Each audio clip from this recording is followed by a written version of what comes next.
जैसे कि आप सभी जानते हैं, सच की हमेशा जीत होती है और हमारी एक छोटी सी प्रयास आप तक बड़ी खबर पहुंचाती है। तो स्वागत करते हैं आप सभी का STS न्यूज़ चैनल पर। आगे बढ़ने से पहले आप इस वीडियो को लाइक और चैनल को सब्सक्राइब जरूर कर ले और साथ में बेल आइकन भी प्रेस कर ले। चलिए बढ़ते हैं खबरों की ओर। और अगर आपको भी लगता है कि होने वाले तमाम चुनाव EVM से ना होकर के बैलेट पेपर पर होना चाहिए तो कमेंट सेक्शन में टाइप करके जरूर बताएं।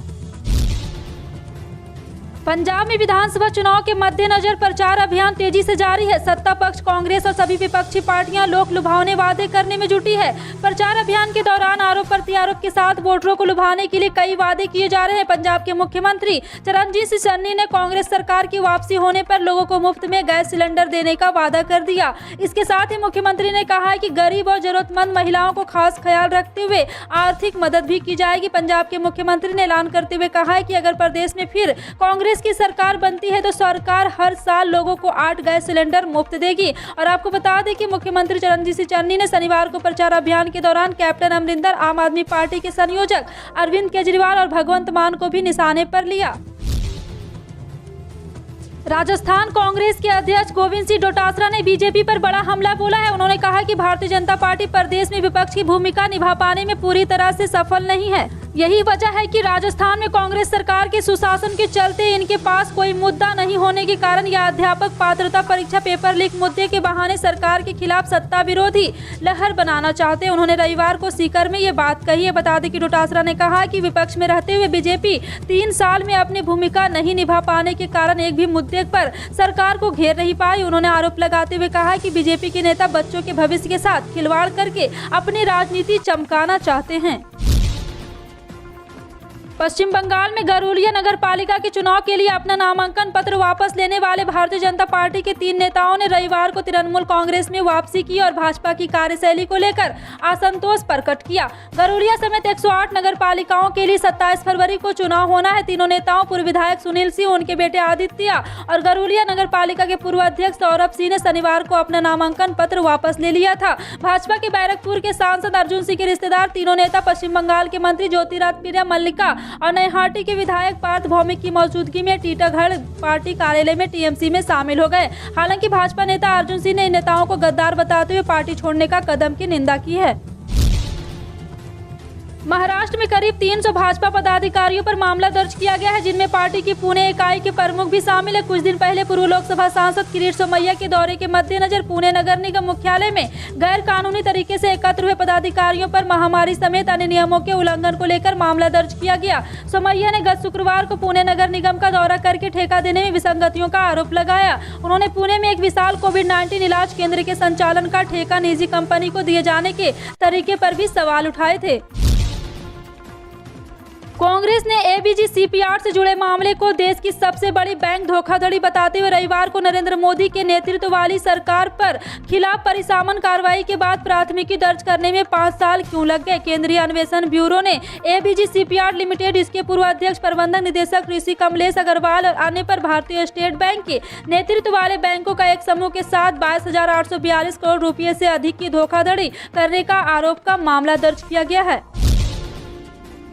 उत्तर प्रदेश विधानसभा चुनाव के दूसरे चरण में 14 फरवरी को मतदान होना है। दूसरे चरण के तहत मतदान से एक दिन पहले तक सियासी दलों की ओर से उम्मीदवारों के नाम का ऐलान किए जाने का सिलसिला जारी है। बहुजन समाज पार्टी ने पार्टी के उम्मीदवारों की एक और सूची जारी कर दी। सूची में 7वें और अंतिम चरण के तहत जिन सीटों पर मतदान होना है उनके लिए उम्मीदवारों के नाम है। बसपा ने गाजीपुर जिले की जहूराबाद विधानसभा सीट से शादाब फातिमा को टिकट दिया है। जहूराबाद विधानसभा सीट से सुहेलदेव भारतीय समाज पार्टी के राष्ट्रीय अध्यक्ष ओम प्रकाश राजभर विधायक है। सुभाषपा और समाजवादी पार्टी इस दफे गठबंधन कर चुनाव मैदान में है। बिहार से लेकर यूपी तक मोर्चा खोले चुके मंत्री मुकेश साहनी ने भाजपा को बड़ा झटका दिया है। यूपी के एक विधायक ने बीजेपी को छोड़ 2 दिन पहले वीआईपी का दामन थाम लिया। ये विधायक हैं बलिया जनपद के बौरैया विधानसभा सीट के सुरेंद्र सिंह। उन्होंने मुकेश साहनी के प्रति आस्था जताई है। कहा है कि जिस समाज के लोगों ने भगवान राम की नैया पार लगाई उसी के साथ वह मुकेश साहनी के नेतृत्व में भाजपा, सपा, बसपा सबके उम्मीदवारों की यहाँ जमानत जब्त करवाएंगे। विधायक ने केंद्रीय गृह मंत्री अमित शाह और भाजपा के अन्य नेताओं पर खूब हमले किए हैं। और आपको बता दें कि VIP supremo Mukesh Sahni UP में 165 सीटों पर लड़ने का ऐलान कर चुके हैं। इसी क्रम में वे भाजपा के साथ ही यूपी के सीएम योगी आदित्यनाथ और पीएम नरेंद्र मोदी पर हमला करने से भी नहीं चूकते। बीते दिनों उन्होंने कहा है कि इनको जिंदाबाद नहीं कहूंगा, जरूरत पड़ी तो मुर्दाबाद के नारे लगाऊंगा। भाजपा के खिलाफ वे बिहार आकर भी खूब गरजते दिख रहे हैं। ऐसे में भाजपा के विधायक को पार्टी में लाना उनकी बड़ी सफलता मानी जा रही है।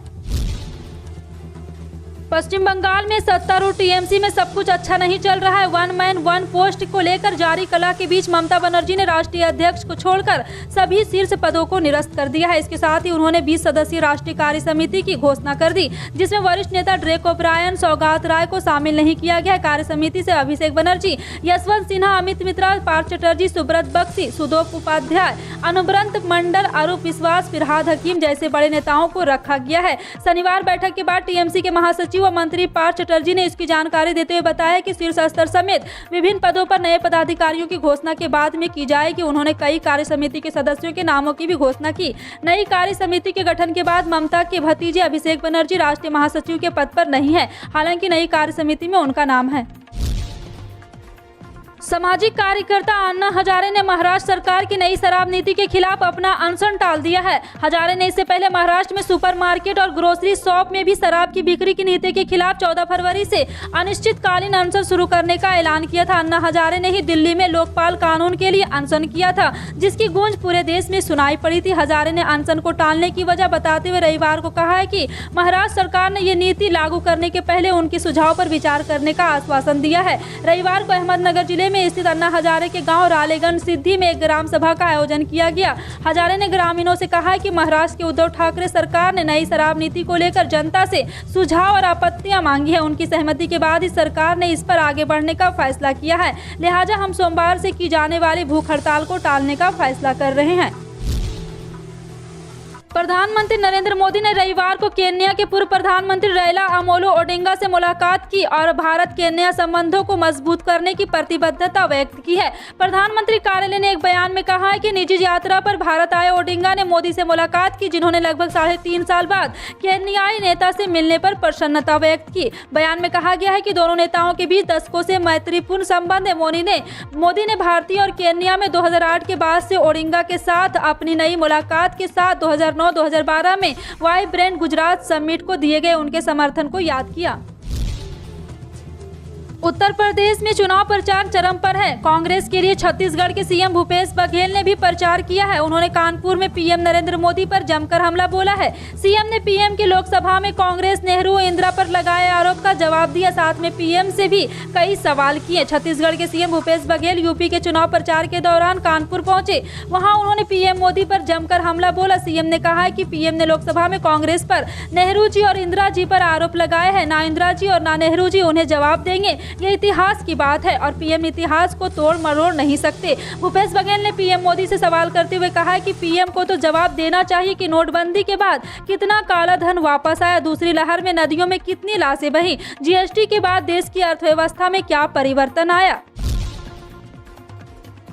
असम के मुख्यमंत्री हेमंत बिस्वा शर्मा हाल के कुछ दिनों से कांग्रेस पार्टी पर हमलावर दिख रहे हैं, उनके खिलाफ टिप्पणी कर रहे हैं, जिसे लेकर कांग्रेस विरोध जता रही है। इसी क्रम में हेमंत बिस्वा शर्मा ने ट्वीट करके कांग्रेस को लेकर कहा है कि लोगों को देश के प्रति वफादार होना चाहिए, किसी परिवार विशेष के प्रति नहीं। उन्होंने इस ट्वीट में ये भी कहा है कि कांग्रेस ने एक इकोसिस्टम विकसित किया है और इस इकोसिस्टम के लोग भारत के खिलाफ चीजों को सहन कर सकते हैं, लेकिन वे गांधी के खिलाफ कुछ भी बर्दाश्त नहीं करेंगे। उनकी सुनने वाला कोई नहीं है। लोगों को देश के प्रति वफादार होना चाहिए, किसी परिवार विशेष के प्रति नहीं। आइए जान लेते हैं बिहार के मौसम का मिजाज। आईएमडी के पूर्वानुमान के मुताबिक रात का पारा गिरने से अगले एक हफ्ते तक ठंड महसूस होती रहेगी। दरअसल बिहार में पछुआ और दक्षिणी पछुआ हवा चलने लगी है। इसकी वजह से अगले एक हफ्ते तक तापमान सामान्य से कम रहेगा। आईएमडी की आधिकारिक जानकारी के मुताबिक बिहार एक ट्रक रेखा गुजर रही है। इसकी वजह से दक्षिणी पूर्वी बिहार में छिटपुट बारिश होने की संभावना है। हालांकि शेष प्रदेश एकदम शुष्क रहेगा। फिलहाल आपका इन सभी खबरों पर क्या कहना है, कमेंट सेक्शन में टाइप करके जरूर बताएं। पल पल की अपडेट जानने के लिए जुड़े रहें आप अपने एनटीएस न्यूज चैनल से। मिलते हैं अगली बड़ी खबर में। तब तक के लिए जय हिंद।